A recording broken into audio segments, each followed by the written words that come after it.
Google's politics and elections team in New York City. And joining me for this hangout is Susan Molinari, who has a rich political history and now leads our political unit in D.C. with Google. Susan, welcome to the hangout. Thank you. Great to be here. And we're also joined by Bill Harris, who is CEO of the Republican National Convention. And Bill, as I understand it, the upcoming convention, which takes place August 27th to 30th, this is your 11th convention, is that right? That's right. And I have to tell you, this is the first time I've done a hangout in association. Well, there's always a first for everything, and we've brought the two of you here together to talk about what it means for Google to be the official social networking and live streaming platform for the Republican National Convention and what people can get out of that.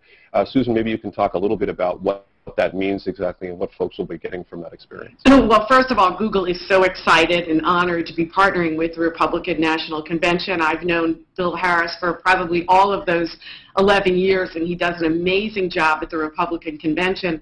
This is probably the first time that technology is going to allow him to sort of break down the walls of the convention, that the entire country and some places outside the country may be able to participate in a true democratic process, the Republican National Convention nominating convention. So it's going to give us an opportunity to reach audiences that have never been able to access the political doings during the course of a day, but also they'd be interactive with the people who are up there giving speeches and setting the platform for the Republican National Committee. And Bill, how important is that to you and to getting the message out and allowing that access to people who want to be able to experience it but perhaps can't be there in Tampa? And through events like this, for example, we'll have hangouts, live streaming on YouTube. You know, what does that mean to the evolution of politics and getting it out to the people? Well, it certainly is an evolution in what we have been able to do in the past. And if you step back just for a minute and you think about a national convention as a critical part of the political process, and we select one of the two people who will be contending for the leadership of the most powerful nation in the history of the world. And, you know, if you go back to the days when they first started, people went on steam engines and going, and our first one was in 1856. And you know, very few people could participate. And even at the last few conventions, you know, you have to participate in sort of a static way by looking at traditional media.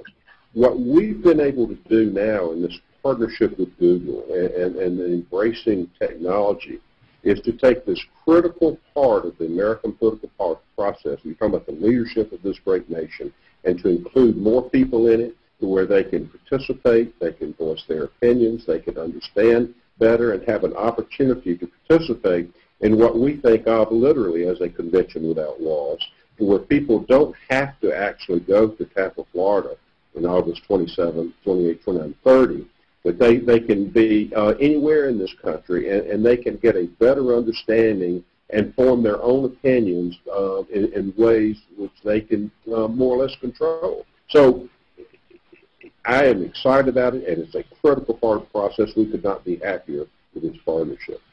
Susan, you spoke at a convention back in 1996. Right. This would not have been possible back then, but you know, how might that have changed the way that you interacted with folks or knew that you were reaching more people through something? Oh, I think it would have been amazingly exciting to be able to think that there's somebody who might not be sitting near a TV to watch C-SPAN, but wants to watch their local elected official, or wants to watch a woman give a speech, or you know, wants to be able to see something that they wouldn't be able to see because they're not near a TV.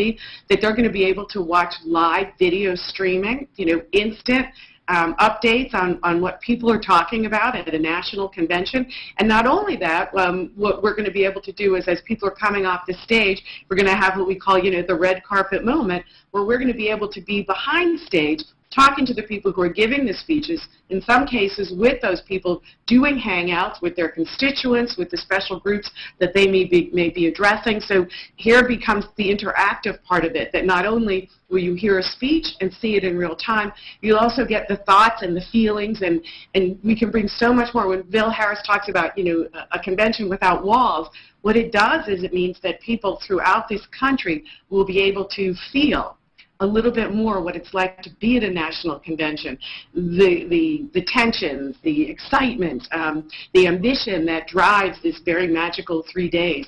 from wherever they sit. So we're very excited to be participating with this convention so that we can bring more people into the political process during some very exciting times. And Bill, how important is that participatory process? You know, these days people have devices with them on the go. You know, they're not sitting in front of their television, and if they are, they've probably got some other sort of a way to interact, whether it's a tablet or a mobile device in some way. So to be able to get that at any time, you know, how important is that sort of thing for the way that people are today with their lifestyle? I think it's very critical because people are, you know, have a lot of priorities in their lives now. And they're conflicted where they go, whether they're on the move, and they don't have an opportunity many times to sit down and follow something all the way through.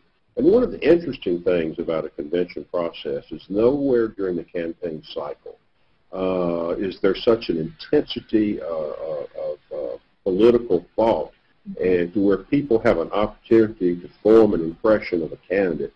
And it's in depth, and it's across several days. And they form an opinion which is the determinative on how many of them are actually going to cast their vote. So that we're very proud of who we are and what we're going to be doing. And so that our way of thinking, the more people that can participate in that process and understand what we're doing, we're happy with the decisions they will make at that point. And Susan, you talked a little bit about that red carpet moment and how different folks at the convention can interact with people who aren't there. Maybe give me just sort of, or give us a lay of the land. You know, what can we expect there? What will Google's presence there look like? You know, talk to me about that relationship. Well, Google's really going to maximize and take advantage of the opportunity at this convention to sort of be everywhere all the time. And so one of the things that we want to do is when somebody leaves that stage and they still have their adrenaline pumping and they've given a speech that they've worked on, we're going to grab them. We're going to say, what does it feel like? You know, what are you thinking? What are your expectations? What are your hopes at this moment for this country? And then, in some cases, we're going to open it up, just like we're doing this Hangout now. We're going to be able to have, you know, 9 or 10 of either their constituents. Let's say somebody's talking about small businesses there, somebody who's talking about veterans, an ability to get veterans to come and realize that they're an important part of our democratic process, and we want them to interact with us even if they can't leave where they are. It gives us that opportunity, and for whoever's watching, to realize that this interaction is really the ultimate guarantee of a democracy. The more people who can participate in a democracy, particularly at a nominating convention, the stronger our democracy is. And, you know, just as a fun aside, I guess I'd like to, you know, take my microphone and go into the stands and ask those people who have those strange hats on and those red, white, and blue vests under 6,000 pins and say, where do you exactly buy these things? It's a question everyone wants asked at a convention. A roving reporter. A roving reporter.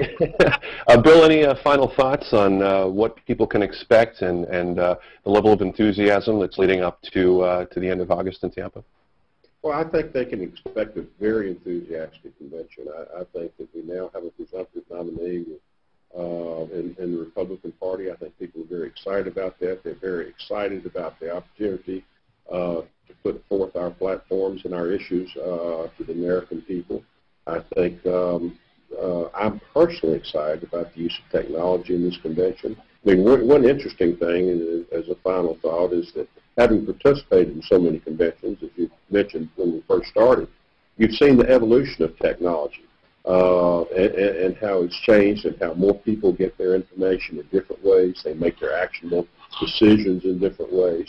And that we're happy to be embracing ways in which more people can get that information. So we want people to understand what we're doing. We look to use this process very aggressively and capture that enthusiasm going into the fall. All right. Well, of course, we're very excited about this partnership, and I want to thank both of you for joining this Hangout, maybe giving people a taste of what's to come at the end of August. Susan and Bill, thank you so much for hanging out with us. Thank you for having us.